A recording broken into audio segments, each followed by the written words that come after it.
Imagine standing on the deck of a ship, rain lashing against your face, the taste of salt thick on your lips, and in the distance, through the roaring waves, a coastline that sailors fear to even whisper about.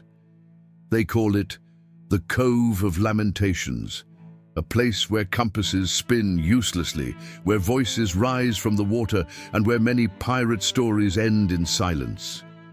And there, at the bow of the Queen Anne's Revenge, stands Blackbeard himself, staring into the storm, as if listening to something none of his crew can hear.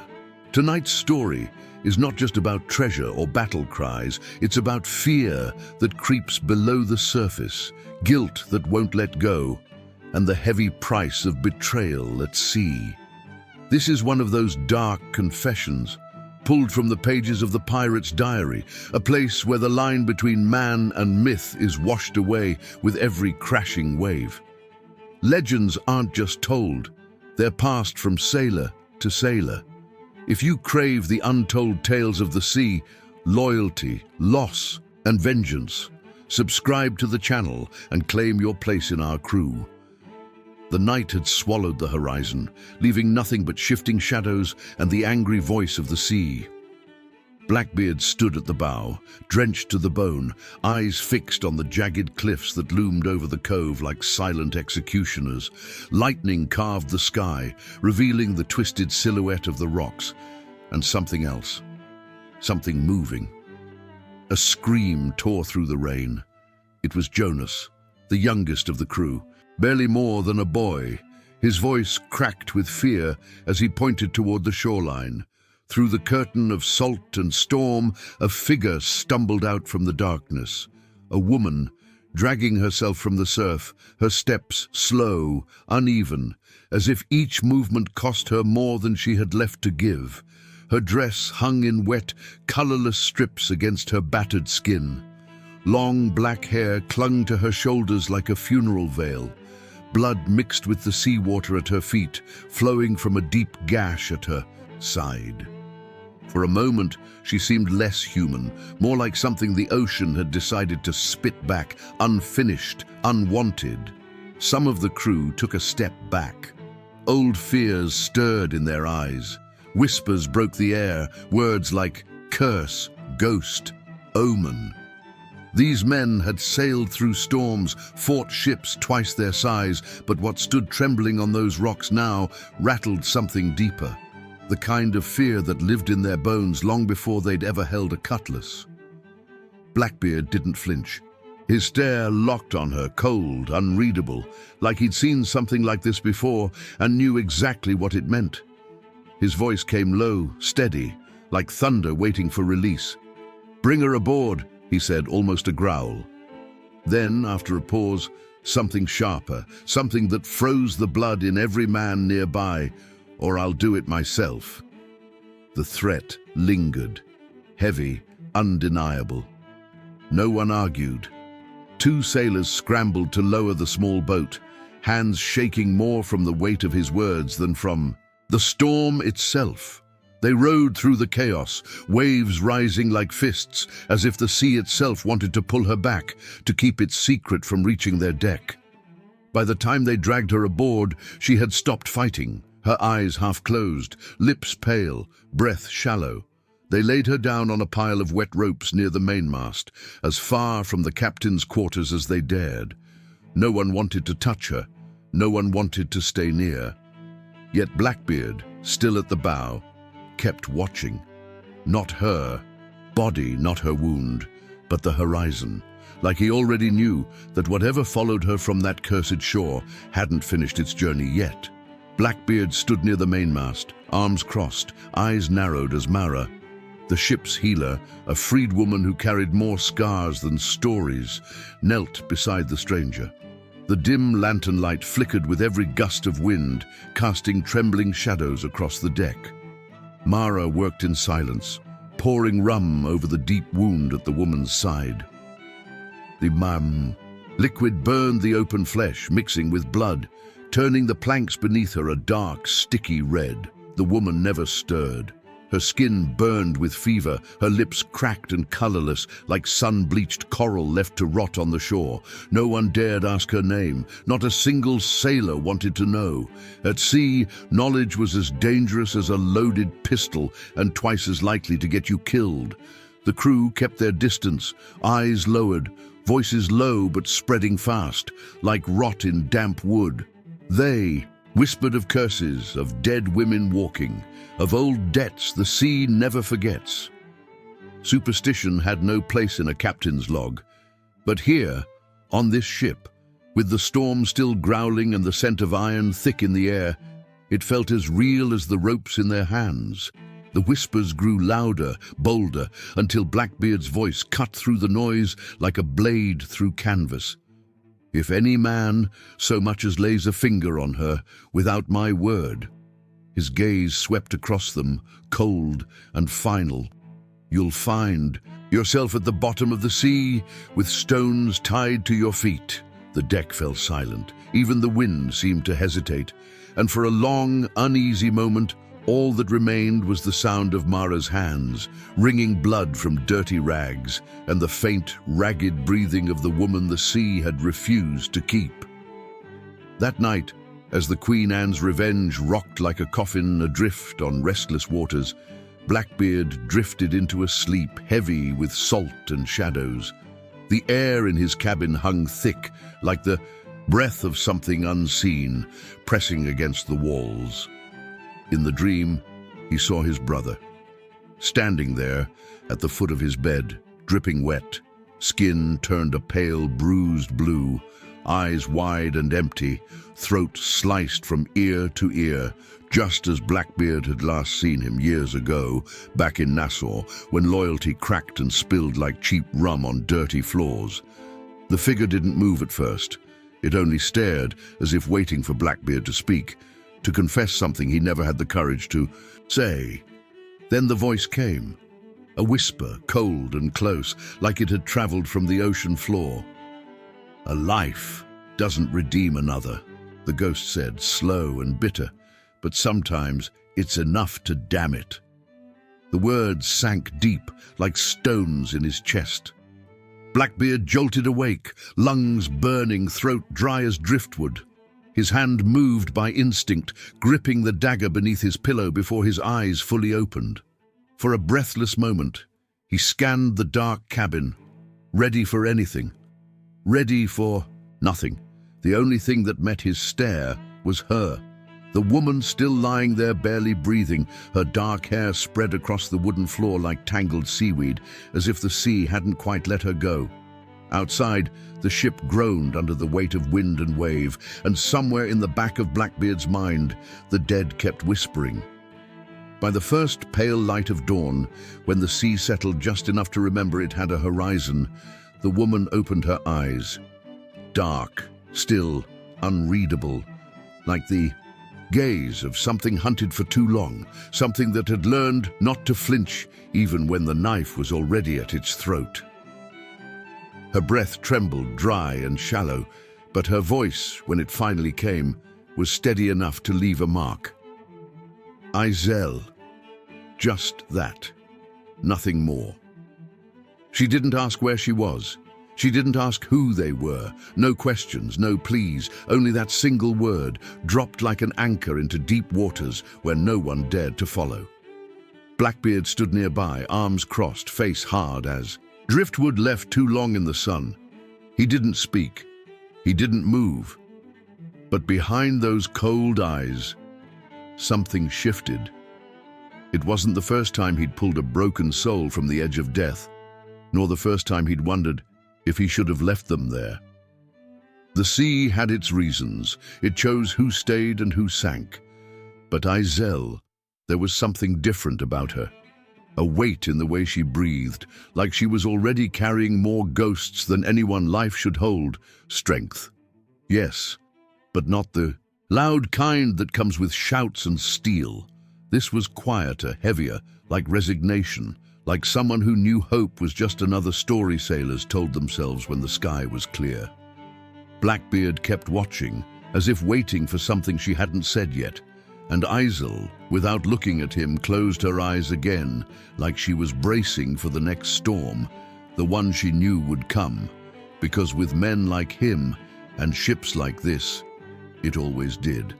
2 days later, when the Queen Anne's Revenge dropped anchor at Port Royal, the whispers began, thick and fast, spreading through the docks like wet gunpowder, desperate for a spark. Blackbeard's brought something cursed aboard. A woman, some say an Indian, others call her a witch, a fugitive, or worse, a bad omen for every ship tied to this harbor. The rumors twisted with every telling. Faces grew pale. Old captains traded glances over half-empty mugs, their voices low and stained with fear. Merchants, mercenaries, even slave hunters gathered at the back of the Blind Fish Tavern, the air thick with sweat, rum, and the sour stench of anger. At the center of it all stood Edward Granger, a bounty hunter with too much iron on his belt and too much hate in his eyes. His reputation was a black mark that followed him from port to port, a man who spat at anything that didn't bleed the way he wanted, anything that didn't bow to the rules written by men like him. That night, Granger stood at the dock, flanked by a dozen armed men, rifles loaded, blades ready, the torchlight flickering against faces too eager for violence. His voice cut through the night air, loud enough to wake the gulls and stir the drunks from their sleep. "Blackbeard, bring her out!" The demand echoed off the water, sharp and reckless, like a dare no sane man would throw in this direction. "We know what you're hiding. That woman, she doesn't belong here, and neither does whatever curse she drags behind her." Murmurs from the crowd rose like a slow wave. Of poison, and on the deck of the Queen Anne's Revenge, Blackbeard listened, still as stone, waiting like a storm that hadn't chosen where to break. In the dim, suffocating heat of the captain's cabin, the air felt heavier than ever. The lanterns swung with the restless rocking of the ship, casting long, trembling shadows across the wooden walls. Isel moved with quiet determination, gathering the few things she could truly call hers, a torn piece of cloth she used as a wrap, a small leather pouch, tied with frayed string, and a necklace made of bone and stone that she never let out of her sight. Her hands didn't shake, her steps didn't falter, as if she had done this before, many times before, always packing, always running. Blackbeard stood just outside the door, staring at the main deck through the small, salt-crusted window.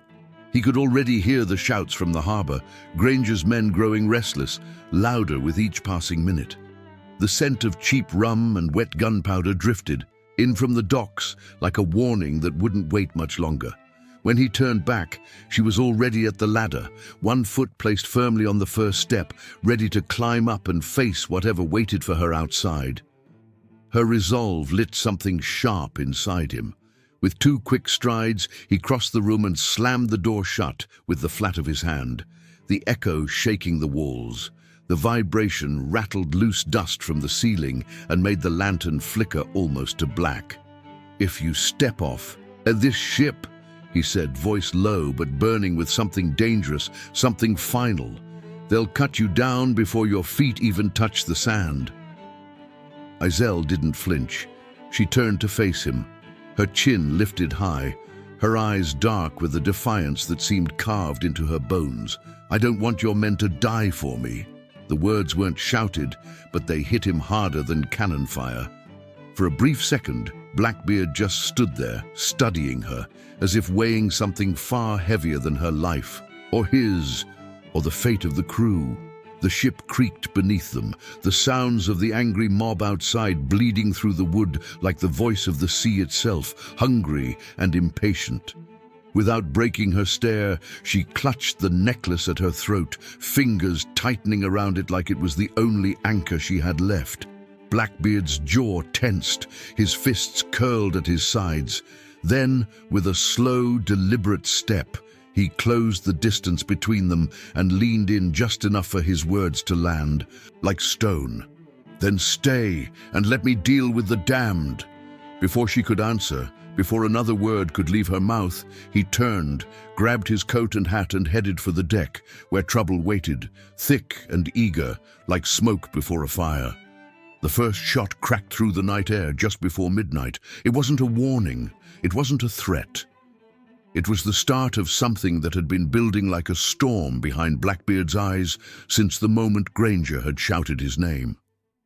From the shadows of the dock, Granger's men surged forward, faces painted with sweat and fury, boots slamming against the wood as they dragged ropes and grappling hooks toward the Queen Anne's Revenge. Some climbed fast, pulling themselves up the sides of the ship like rats desperate for higher ground.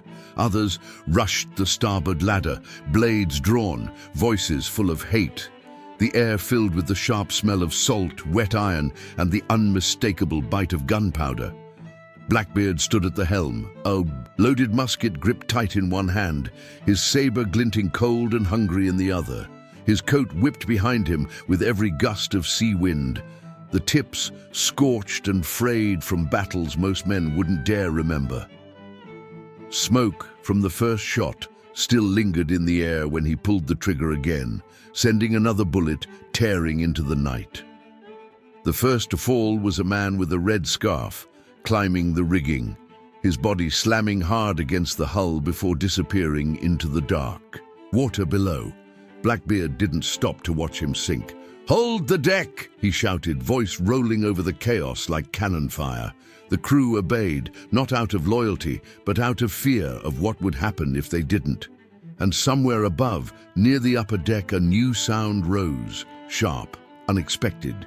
The crash of metal on wood, followed by the hiss of boiling liquid spilling over. Iselle. She hadn't stayed below, hadn't waited for the fight to pass her by.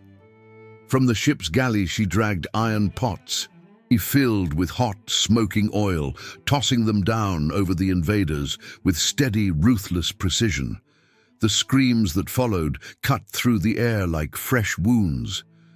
When the oil ran out, she grabbed an old, rusted arquebus from the weapon's chest, something half the crew had forgotten even existed, but her hands didn't shake. She loaded, aimed, and fired.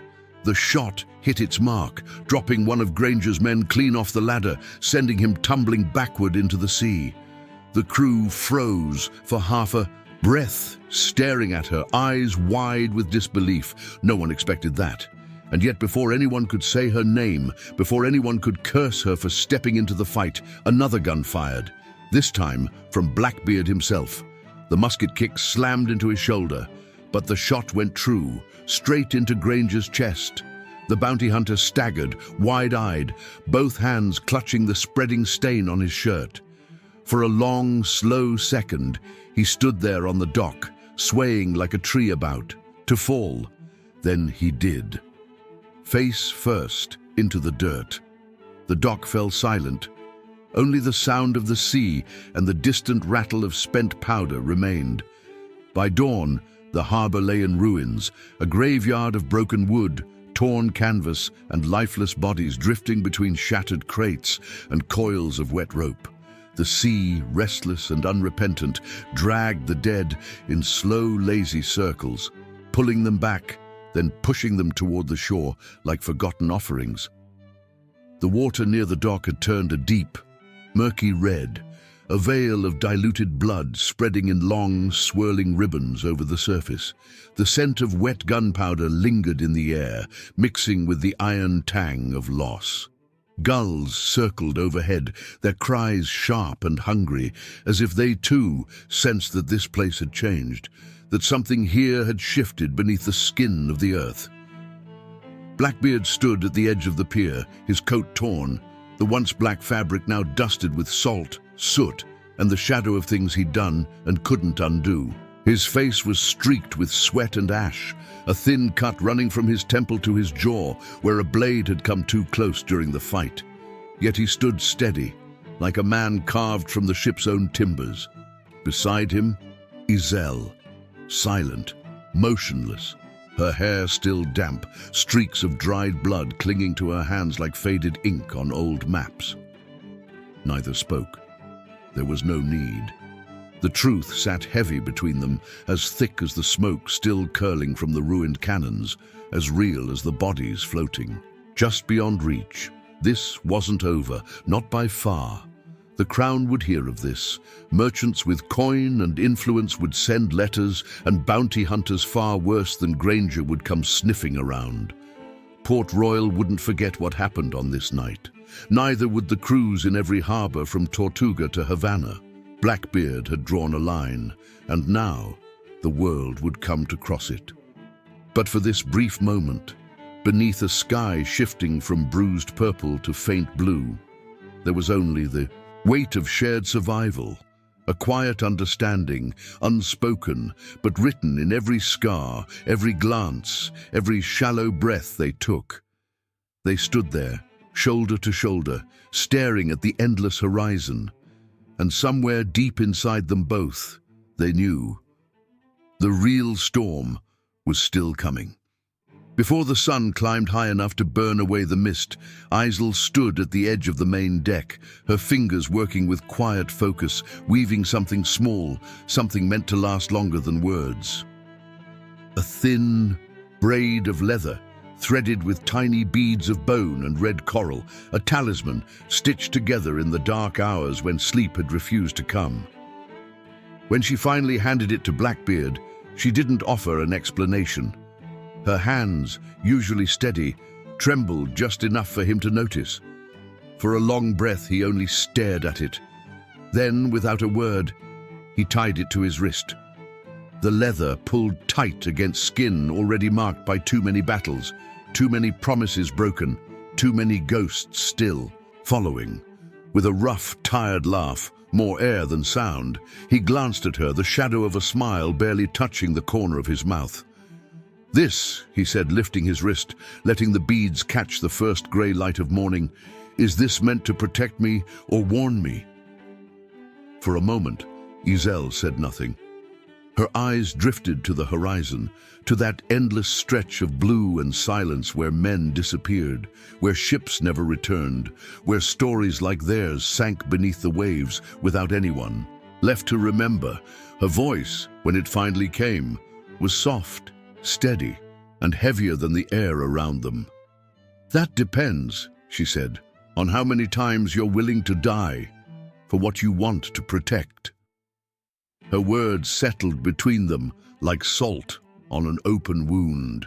Blackbeard didn't answer. Some things didn't need answers.